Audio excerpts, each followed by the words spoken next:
స్తోత్రం. హల్లెలూయా. మన రక్షకుడు ప్రభు అయిన యేసు క్రీస్తు నామంలో ఈ ఉదయకాలం మీకందరికీ నా హృదయపూర్వకమైన వందనాలు చెల్లిస్తున్నాను. ఎలా ఉన్నారు? ఆరోగ్యంగా ఉన్నారా? సమాధానంగా ఉన్నారా? గత రాత్రి చక్కగా నిద్రపోయారా? ఏమంటున్నారు? ఏం చెప్పమంటారయ్యా? మా సమస్యలు, మాకున్న ఇబ్బందులు ఏం చెప్పగలం? మాకున్న పరిస్థితులను బట్టి సరిగ్గా నిద్ర కూడా పట్టట్లేదయ్యా. ఏం చేయాలో అర్థం కావట్లేదయ్యా. ఎటు వెళ్లాలో అర్థం కావట్లేదయ్యా. అందరూ మమ్మల్ని మర్చిపోయారయ్యా. మా దగ్గర ఉన్నప్పుడు అనేకులు వచ్చారు.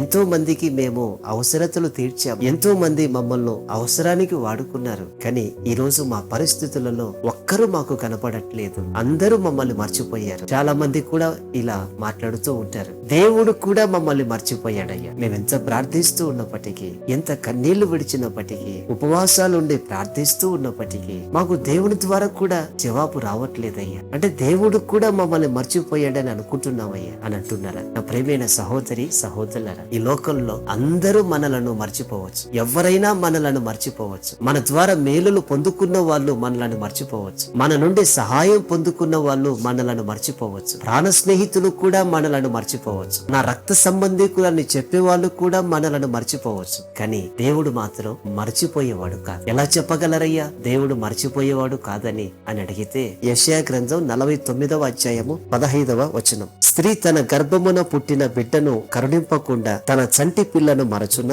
వారైనా మరచుతురు గాని నేను నిన్ను మరువను. చూసారా దేవుడు ఎంత గొప్ప వాగ్దానం చేస్తున్నాడు. ఏమంటున్నాడైనా? స్త్రీ తన గర్భమున పుట్టిన బిడ్డను కరుణించకుండా ఉంటుందా? తాను పుట్టిన బిడ్డల మీద తల్లి జాలి చూపించకుండా ఉంటుందా? ఒకవేళ వారైనా జాలి చూపించకుండా విడిచిపెట్టేస్తారేమో, వారైనా జాలి చూపించకుండా మర్చిపోవచ్చు, కానీ నేను నిన్ను మాత్రం మర్చిపోనంటున్నాడు ఆయన. ఎంత అద్భుతమని. ఏ తల్లి అయినా బిడ్డల మీద జాలి చూపించకుండా ఉంటుందా? ఏ తల్లి అయినా బిడ్డలను మర్చిపోతుందా? మర్చిపోదు కదా. చిన్న పిల్లలు ఇంట్లో ఉన్నారు. ఆ ఇంటిలో ఆ పిల్లవాడిని ఒక చోట పడుకోబెట్టి తల్లి వంట చేస్తున్నప్పటికీ, ఏ పని చేస్తున్నప్పటికీ మనసంతా బిడ్డ మీద ఉంటుంది కదా. ఒకవేళ బిడ్డలు ఎక్కడికైనా స్కూళ్ళకనో బయటికనో వెళ్ళినప్పుడు తల్లి మనసంతా బిడ్డల మీద ఉంటుంది కదా. తల్లి మర్చిపోదు కదా. అయితే దేవుడు అంటాడు, ఒకవేళ తల్లి అయినా మర్చిపోవచ్చు, తల్లి అయినా జాలి చూపించకుండా ఉండవచ్చు. నిజమే కదండి. దేవుడు చెప్పిన మాట ఎంత వాస్తవం. ఈ రోజు ఎంతో మంది బిడ్డల మీద తల్లులు జాలి లేకుండా ప్రవర్తిస్తున్నారు. అప్పుడే పుట్టిన బిడ్డల్ని చంపేస్తున్నారు తల్లులు. అప్పుడే పుట్టిన బిడ్డని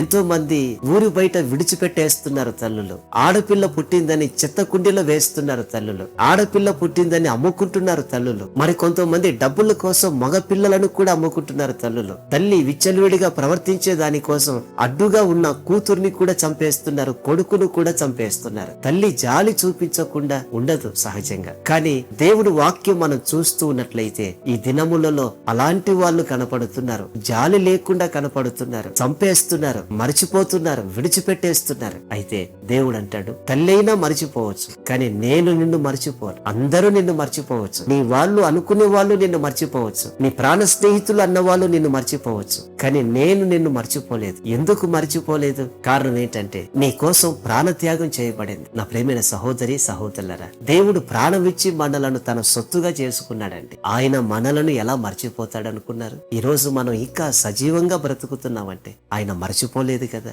ఎన్ని సమస్యలు ఉన్నప్పటికీ, ఎన్ని ఇబ్బందులు ఉన్నప్పటికీ, ఎన్ని కష్టాలు ఉన్నప్పటికీ, ఎన్ని అవమానాలు కలుగుతున్నప్పటికీ, ఎన్ని నిందలు వస్తున్నప్పటికీ, వీటన్నిటి మధ్యలో మనము ముందుకు సాగుతున్నామంటే దేవుడు మనలను మర్చిపోకుండా తన కృప చేత మనలను ముందుకు నడిపిస్తుంది. దేవుడు మర్చిపోయేవాడు కాదు. ప్రార్థన విని అక్కర తీరుస్తాడు, సమాధానమిస్తాడు, మాట్లాడతాడు. ఆయన నన్ను మర్చిపోలేదు, మనలను మర్చిపోయేవాడు కాదు. ప్రాణమిచ్చి కొన్నవాడు ఎలా మర్చిపోతాడండి? కలవరపడక, దిగులు పడక. మనలను మర్చిపోని దేవుడు మనకున్నాడు. మన మీద జాలి చూపించే దేవుడు మనకున్నాడు. తప్పకుండా మన కన్నీళ్లకు ఈ దినం విడుదల కలుగుతుంది, సమాధానం కలుగుతుంది, అక్కర తీరుతుంది. దేవుడు ఒక ఘనమైనటువంటి కార్యాన్ని ఈ దినం మన జీవితాల్లో ప్రభు జరిగిస్తాడు. ప్రార్థించుకుందాం. తండ్రి మీకు స్తోత్రం. నిజమే నాయన, తల్లి బిడ్డల మీద జాలి చూపించకుండా మర్చిపోవచ్చునేమో, కానీ మీరైతే మర్చిపోని దేవుడవయ్యా. మీరు మమ్మలను మర్చిపోలేదని మరొక్కసారి తేటగా మీరు మాట్లాడారు. మర్చిపోక మీరు మా జీవితాల్లో ప్రతిదినము కృప చూపిస్తూ వచ్చారు. ఈ దినము కూడా గొప్ప అద్భుతాలు మీరు చేస్తారు. మీరు చేసే అద్భుతాల కొరకై స్తోత్రం,